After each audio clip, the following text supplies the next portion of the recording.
अस्सलाम वालेकुम dear student. आज हम बात करेंगे course name financial reporting 2। Topic का नाम है इंटेंजिबल नॉन करंट एसेट्स। आज का हमारा IAS है 38। I am here Shuja Ali Khan. बात करेंगे यूनिट नंबर 5.3 पे। लर्निंग ऑब्जेक्टिव्स देख लेते हैं। 5.1 में हमने बात की IAS 38 इंटेंजिबल एसेट्स। 5.2 में हमने बात की again IAS 38 intangible asset with reference to R&D research and development cost की अकाउंटिंग ट्रीटमेंट पे। आज हमने बात करनी है 5.3 एप्लीकेशन ऑफ IAS 38। तो आज हम एप्लीकेशन देखेंगे IAS 38 की। रीकैप देख लेते हैं। डेफिनेशन, एसेट की डेफिनेशन और इंटेंजिबल एसेट की डेफिनेशन को देख लेते हैं। एसेट की डेफिनेशन क्या है? A resource controlled by the company as a result of past events and from which the future economic benefits are expected to flow to the entity. वो resource जिसको कंट्रोल किया जा सके, जिसको कंपनी कंट्रोल कर सकती है, उसे हम एसेट कह सकते हैं। Land, building, plant and machine. The same definition intangible asset की डेफिनेशन थी identifiable non monetary asset without physical substance, कि फिजिकली एग्जिस्ट नहीं करते इंटेंजिबल एसेट, आइडेंटिफाइबल हैं, जैसे goodwill, brands, knowledge, trademarks, patents, copyrights, franchise, जो कि IAS 38 में पैराग्राफ नंबर 9 में एग्जांपल्स दी हुई हैं जो हमने लास्ट टाइम 5.1 यूनिट में देखी। ये तमाम हमारे इंटेंजिबल एसेट्स होते हैं क्योंकि फिजिकली एग्जिस्ट नहीं करते, इनका फिजिकल सब्सटेंस नहीं होता। Customer loyalty, market share, customer supplier relationship, trademark, Googles, Microsoft, Coca Cola, IBM, Samsung, Amazon, YouTube, Pepsi, Facebook, ये तमाम आपके कॉपीराइट्स, पेटेंट्स, इनोवेशंस हैं, ट्रेडमार्क हैं, इंटेंजिबल एसेट हैं। ये आपके फिजिकल एग्जिस्ट नहीं करते, फिजिकल इसका सब्सटेंस नहीं है। नाम है एक, ब्रांड है एक, रेपुटेशन है एक, इनोवेशन है एक। तो ट्रेडमार्क, कॉपीराइट, पेटेंट्स, ये तमाम हमारे इंटेंजिबल एसेट की कैटेगरी में फॉल करते हैं। 5.1 में हमने देखा था कि हम इंटेंजिबल एसेट को कैसे एक्वायर कर सकते हैं। 5 चीज़ें हमने देखी थी कि हम इंटेंजिबल एसेट को सेपरेट एक्वायर कर सकते हैं। सेपरेट एक्विजिशन हो सकती है कि आपने गुडविल परचेज़ कर ली, या पेटेंट कोई परचेज़ कर लिया, कोई ट्रेडमार्क परचेज़ कर लिया थर्ड पार्टी से। इसकी कॉस्टिंग कैसे करेंगे? पैराग्राफ नंबर 27 से 32। Purchase price plus import duty plus non refundable taxes minus trade discount and rebate plus directly attributable cost such as cost of employee benefits, professional fee, cost of testing. Cost should not be included. Advertising and promotional cost शामिल नहीं होगी। Cost of staff training शामिल नहीं होगी। Admin and general overhead शामिल नहीं होंगे। अगर आप intangible asset acquire करते हैं by way of business combination, paragraph number 35, तो उसकी measurement करेंगे at fair value। अगर acquisition of intangible asset करेंगे by way of government grants, paragraph number 44, में B acquired free of charge हो सकता है और नॉमिनल कंसिडरेशन हो सकती है। अगर आप इंटेंजिबल एसेट एक्वायर कर रहे हैं by way of exchange, paragraph number 45, इसकी measurement at fair value.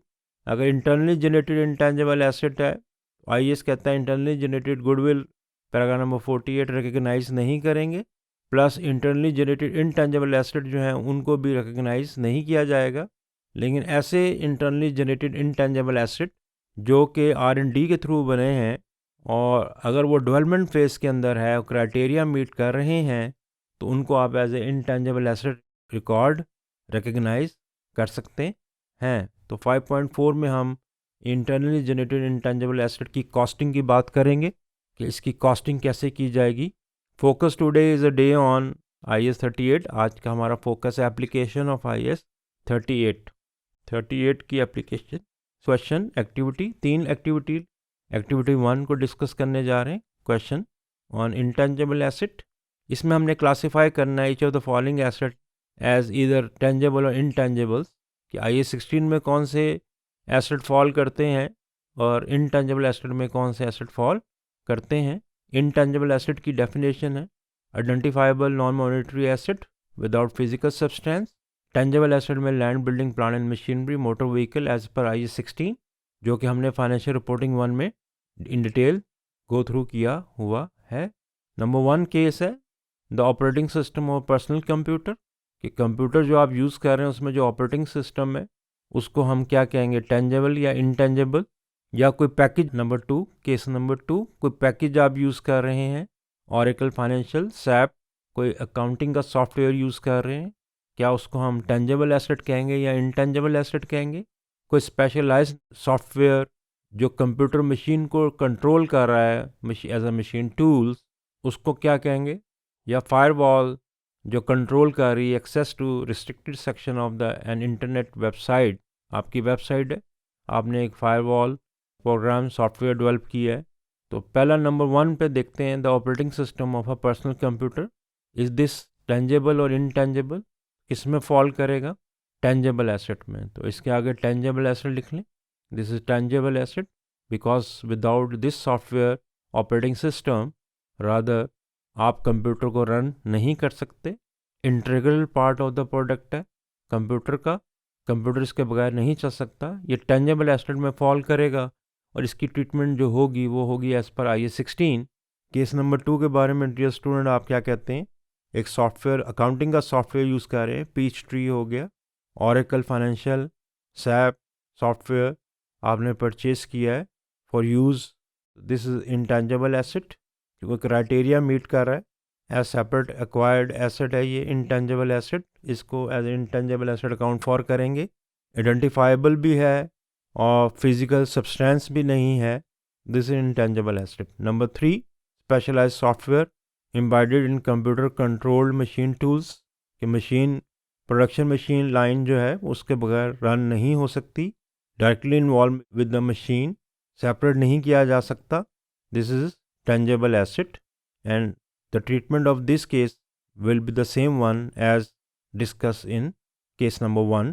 A firewall. Number 4, controlling access to restricted section of an internet website, this is intangible asset. ये intangible asset होगा। तो दो जो हैं वो tangible asset की कैटेगरी में फॉल करेंगे, नंबर 1 एंड नंबर 3, और दो जो है वो intangible asset की डेफिनेशन में फॉल करेंगे। सोल्यूशन देख लेते हैं। हमने कहा टेंजेबल, पहला case, the operating system DOS और Windows of a personal computer is an integral part of the related hardware and should be accounted for under IAS 16 property plant equipment. तो हमने भी यही कहा था कि टेंजेबल है क्योंकि इसके बगैर कंप्यूटर नहीं चल सकता, इस सॉफ्टवेयर के बगैर, this is tangible asset operating system.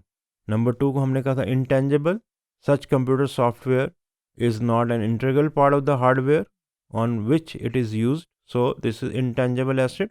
Number 3 को हमने कहा था tangible asset, specialized software integrated into production line robots is similar in nature to one. तो ये tangible asset है, प्रोडक्शन लाइन जो है, मशीन जो है, इस सॉफ्टवेयर के बगैर नहीं चल सकती, सो tangible asset की कैटेगरी में फॉल करेगा।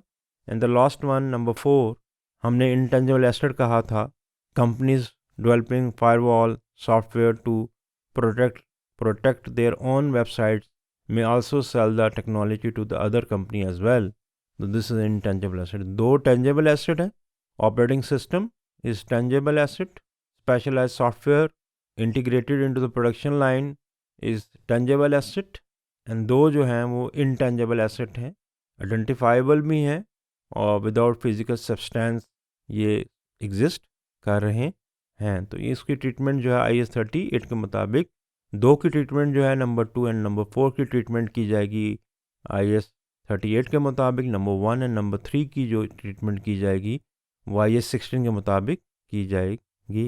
Activity number 2, a company entered into following transaction during the year ended 31 December 2015. The director of Toby wish to capitalise all assets whether possible whatever possible.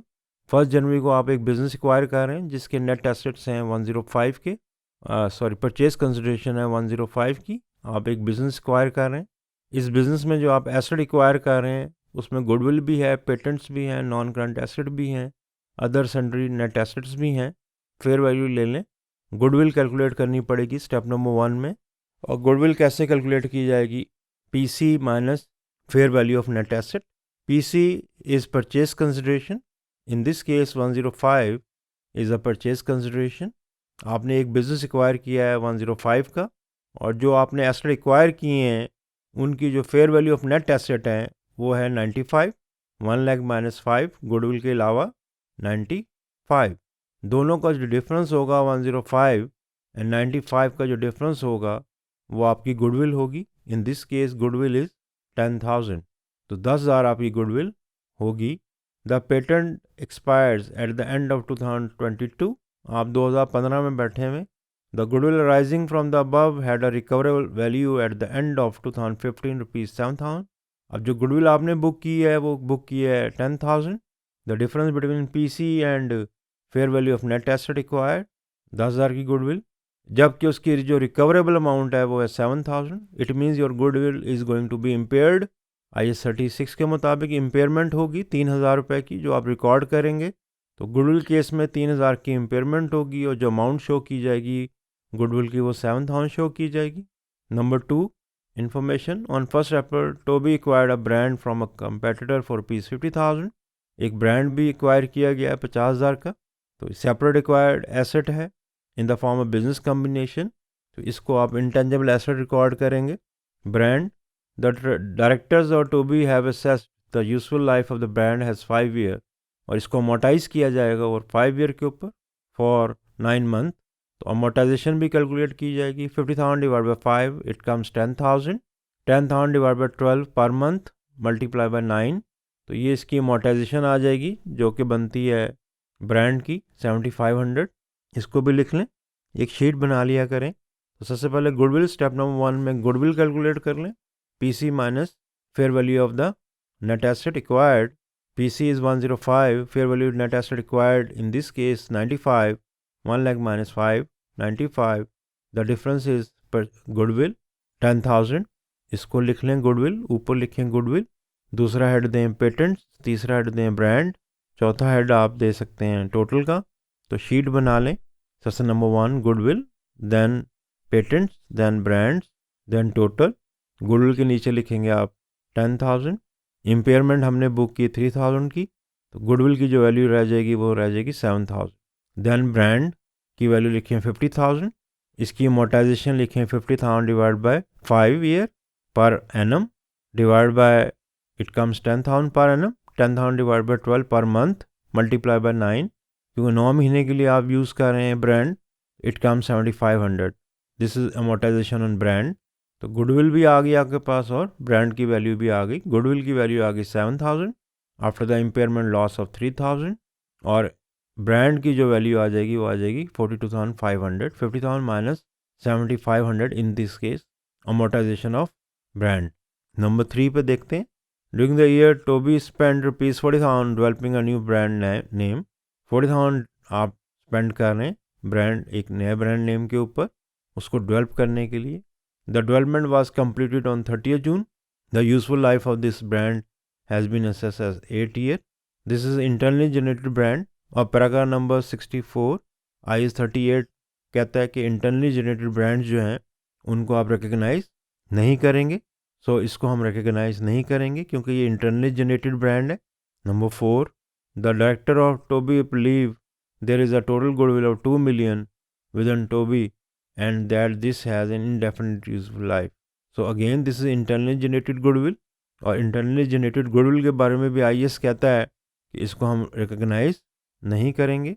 Patent है आपके 20,000 के, उसको divide करेंगे आप, इनके नंबर ऑफ लाइफ निकाल लें 15 से लेकर 2015 को आप 2022 तक इसकी लाइफ है स्टैंडर्ड। 2015 से 2022 तक इसकी लाइफ कैलकुलेट कर लें पेटेंट की। तो ये पेटेंट की लाइफ आपके पास बनेगी 8 ईयर। तो 20,000 को 8 पे डिवाइड करें तो इट कम्स 2,500 अमोटाइजेशन। तो पहले केस में गुडविल पे इम्पेयरमेंट आएगी 3,000 की, पेटेंट पे अमोटाइजेशन आएगी 2,500 की। 20,000 डिवाइड बाई 8 ईयर्स इसकी लाइफ है।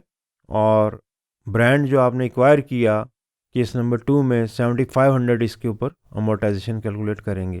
तो शीट को देख लेते हैं सोल्यूशन को।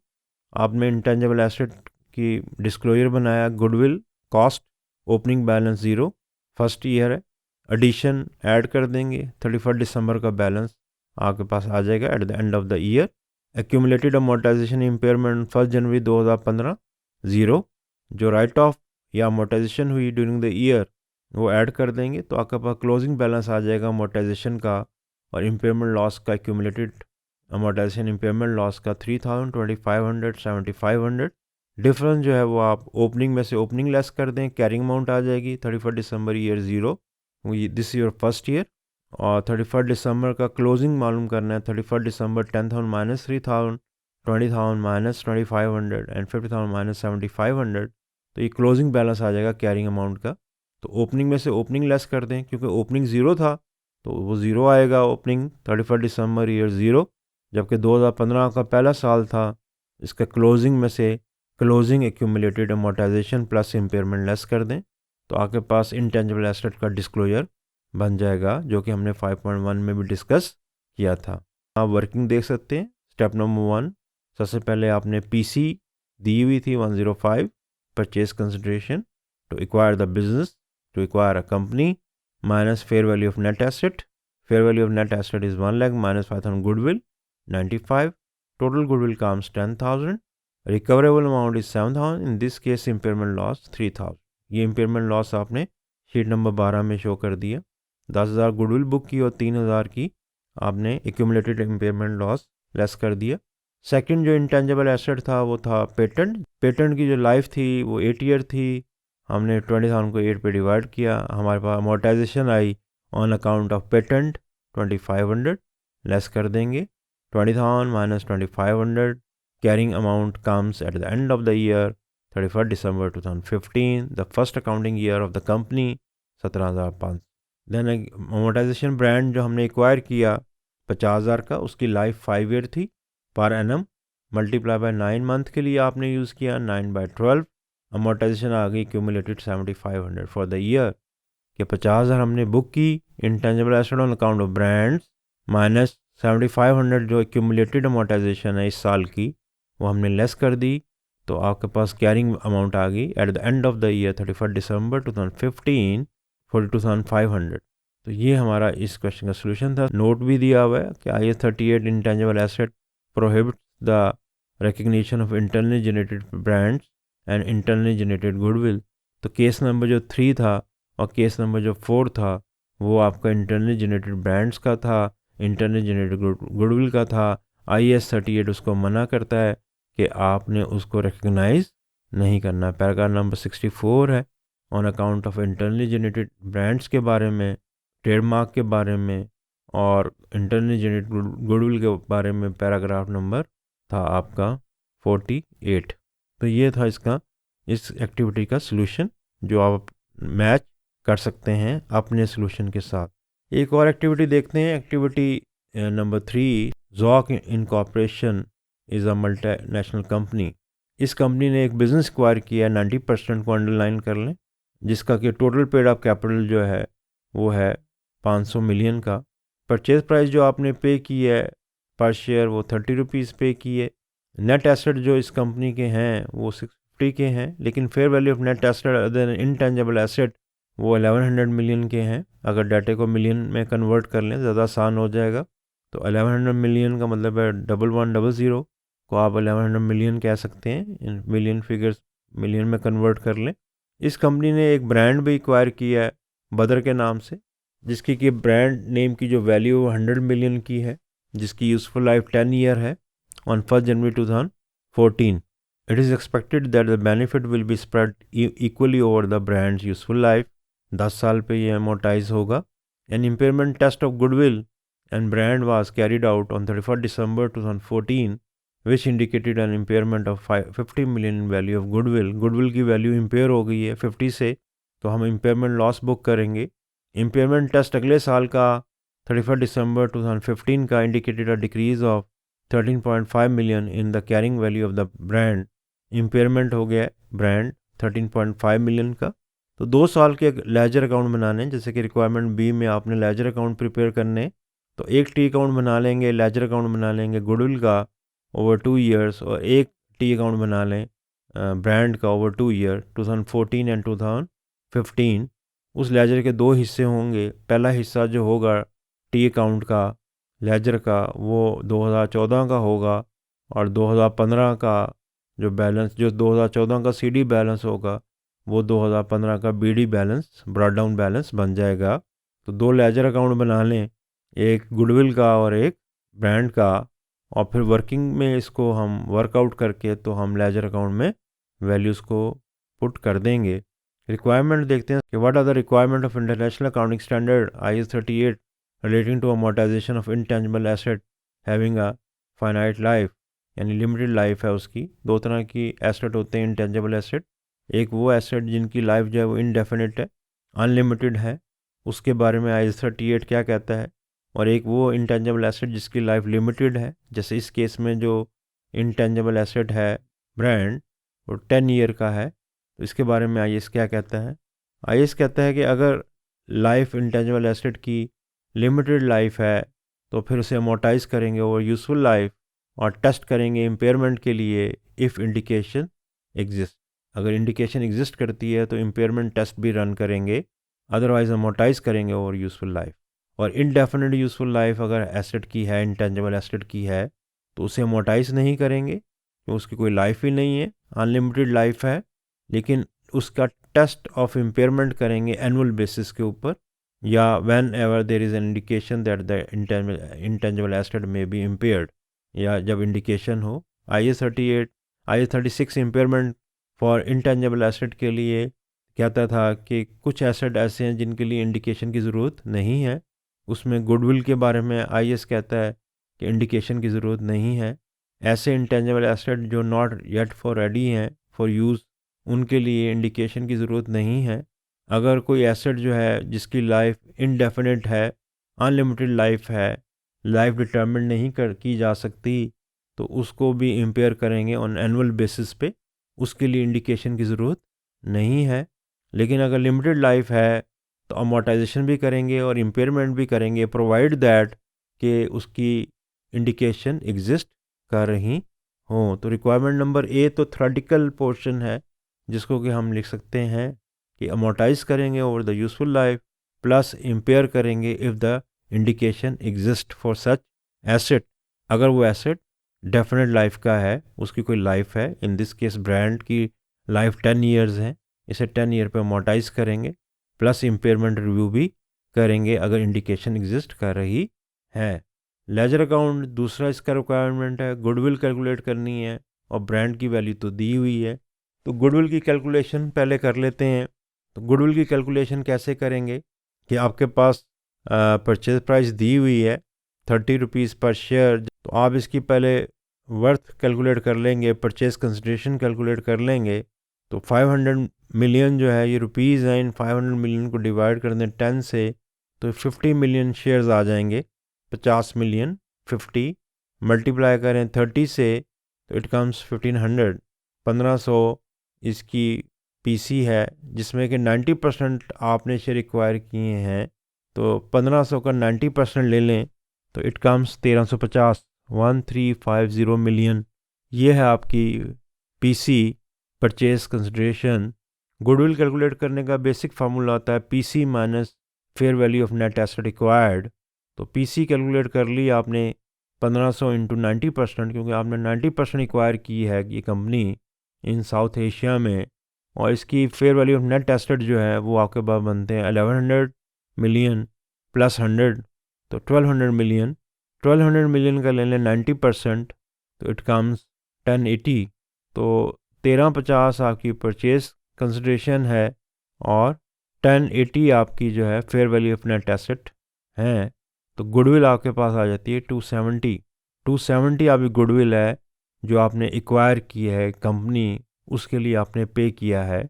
इंटरनली जनरेटेड गुडविल नहीं है, ये परचेज गुडविल है, और परचेज गुडविल को अकाउंट फॉर किया जाएगा on account of intangible asset, बल्कि अलग डिस्क्लोज किया जाएगा above intangible asset. Good intangible asset से ऊपर गुडविल के नाम से बैलेंस शीट में शो करेंगे, under the head of intangible asset show नहीं करेंगे। तो 270 गुडविल है, इसका बैलेंस लिख लें। क्यों गुडविल की अमोर्टाइजेशन नहीं होती, इसलिए इम्पेयरमेंट टेस्ट रिव्यू करेंगे, और इम्पेयरमेंट आपके पास हो रही है 2014 में 50 मिलियन की इम्पेयरमेंट लॉस है ऑन अकाउंट ऑफ गुडविल। तो 270 में 50 मिलियन लेस कर दें, इट कम्स 220। तो 220 बैलेंस आ जाएगा 31 दिसंबर 2014 को, जो CD बैलेंस होगा वो अगले साल का BD बैलेंस बन जाएगा 220, और ऑनवर्ड CD बैलेंस भी 220 रहेगा for the next year 2015। Brand की वैल्यू आपने कैलकुलेट कर दी, बल्कि ब्रांड की वैल्यू दी हुई है 100 मिलियन। इसको अमोटाइज करेंगे आप ईयर 2014 में ओवर 10 ईयर यूजफुल लाइफ, तो 100 डिवाइड बाई 10 इट कम्स 10। तो पहले साल की जो अमोटाइजेशन होगी वो आप ब्रांड के अकाउंट में क्रेडिट कर देंगे अमोटाइजेशन टू ब्रांड के नाम से। CD बैलेंस आ जाएगा आपके पास 90 मिलियन। ये जो 90 मिलियन होगा ये BD बैलेंस बनेगा, ब्रॉड डाउन बैलेंस बनेगा 1 जनवरी 2015 में। और 31 दिसंबर को आपने इस एसेट को इम्पेयरमेंट के लिए टेस्ट किया और इस पे इम्पेयरमेंट हुई 13.5 की, तो आप इसकी इम्पेयरमेंट बुक करेंगे 13.5, जो कि ब्रांड के अकाउंट में क्रेडिट की जाएगी, प्लस अमोटाइजेशन चार्ज करेंगे इस साल की 10 मिलियन अगेन, तो आपके पास CD बैलेंस आ जाएगा ब्रांड का 68। तो ये आपका ब्रांड का अकाउंट है जो आप बनाएंगे, प्लस गुडविल का T अकाउंट बनाएंगे, लेजर अकाउंट बनाएंगे। तो स्टेप नंबर 1, गुडविल कैलकुलेट करेंगे, the difference between PC minus fair value of net asset acquired. Fair value of net asset acquired 1100 plus 100, इसका 90% लेंगे, 1200 का 90% लेंगे 1080, और 1315 जो परचेज कंसिडरेशन है आपने कैलकुलेट की 50 million into 30, 1500 million 90%, 1350 million. Goodwill आपके पास 270 आएगी, बैलेंस लिखेंगे 2014 में 270। इम्पेयरमेंट पहले साल की 31 दिसंबर 2014 50 मिलियन CD बैलेंस काम in goodwill account, CD balance 220. This CD balance brought forward next year 1st 2015. No impairment of goodwill, so CD balance at the end of the year 31 December 2015 comes to 20. तो goodwill account आप बनाएंगे। Brand में जो brand आपने acquire किया 100 million का, उसको amortise करेंगे इन ईयर 2014 31 दिसंबर 10 मिलियन।